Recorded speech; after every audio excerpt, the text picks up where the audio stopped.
हम अपने संबंधों के साथ जीते हैं, उत्सव मनाते हैं, खेलते हैं, खाते हैं, आनंद मनाते हैं। किंतु जब कोई प्रिय हमसे दूर चला जाता है, इस संसार से चला जाता है, तब हम दुर्बल हो जाते हैं, सदा दुखी रहते हैं। क्या ये होना चाहिए? इस प्रकृति को देखिए।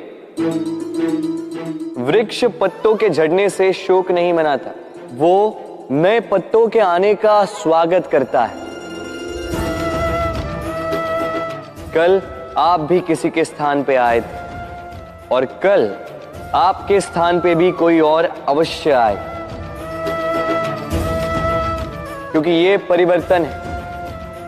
ये इस प्रकृति का नियम है। इसमें शोक कैसे? जो छूटा उसका शोक मनाने के स्थान पर जो मिलेगा या जो आपके पास है उसका आनंद उठाइए। राधे राधे। अत्यंत कठोर स्वामी। आपने कई लोगों को यह कहते हुए सुना होगा, मेरे पास इतना समय नहीं है, इस कार्य में जो है अत्यधिक समय लग जाएगा, इसके विषय में सोचने के लिए मुझे समय ही चाहिए।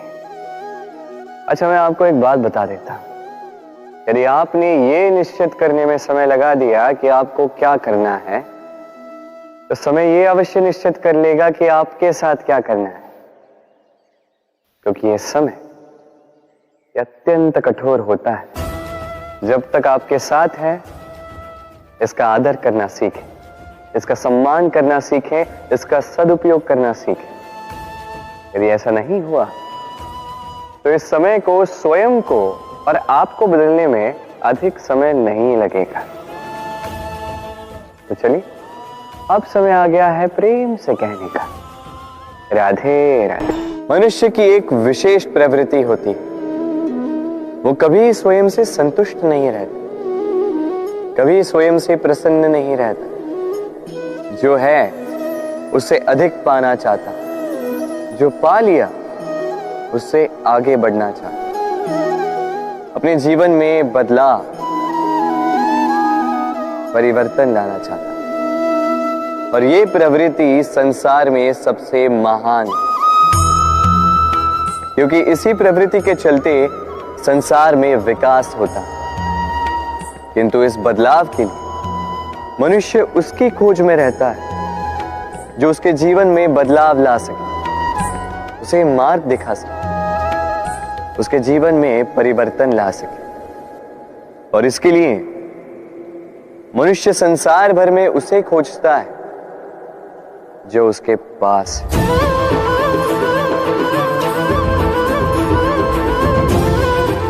बताइए कौन?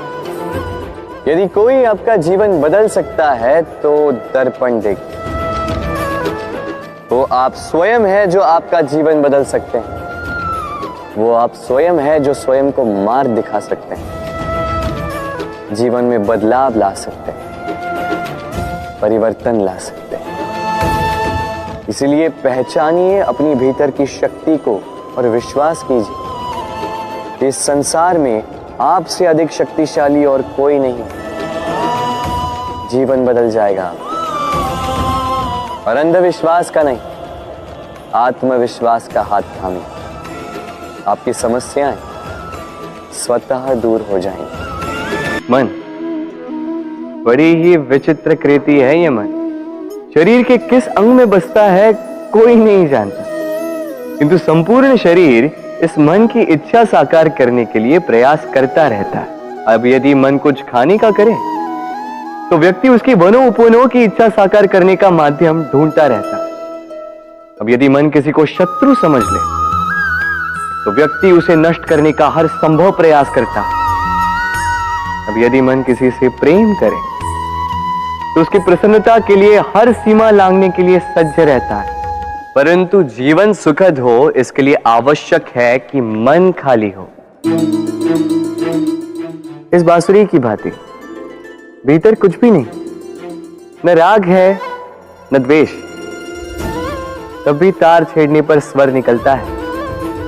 इसी प्रकार मन को भी भावनाओं से मुक्त रखना आवश्यक है। स्मरण रखिए, मन में कुछ भर के जियोगे तो मन भर के जी नहीं पाओगे। भूल और मनुष्य, इन दोनों का संबंध कुछ वैसा है जैसा पंख और चिड़िया का, जैसा धारा और नदिया का। यदि भूल मनुष्य के स्वभाव का इतना महत्वपूर्ण अंग है तो आप सोचिए, इस पर लज्जा क्यों? इस पर लज्जा करना ठीक है ही नहीं। वैसे देखा जाए तो भूल हमें स्वयं को और श्रेष्ठ बनाने का अवसर देती है,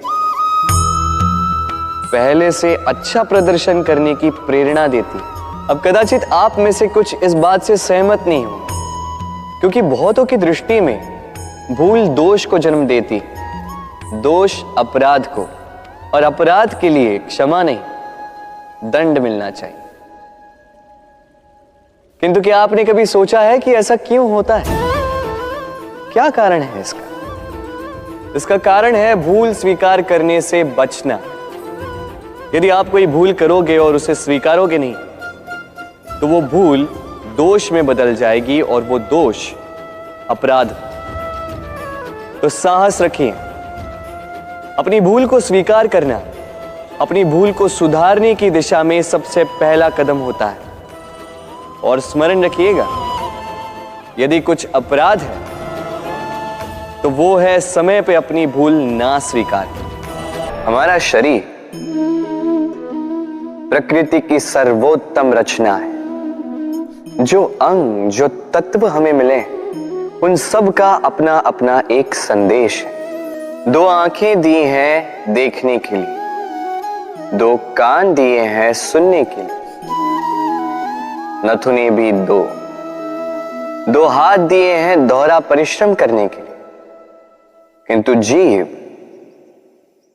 केवल एक।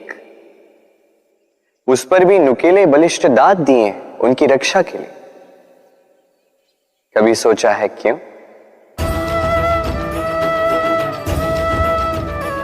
क्योंकि शब्द और शब्दों का उपयोग मनुष्य का सबसे बड़ा शस्त्र है, जिसका उपयोग जितना सोच समझकर किया जाए, मनुष्य जीवन में उतना ही ऊपर उठता है। तो समझे ना? देखो, सुनो, समझो अधिक, बोलो कम।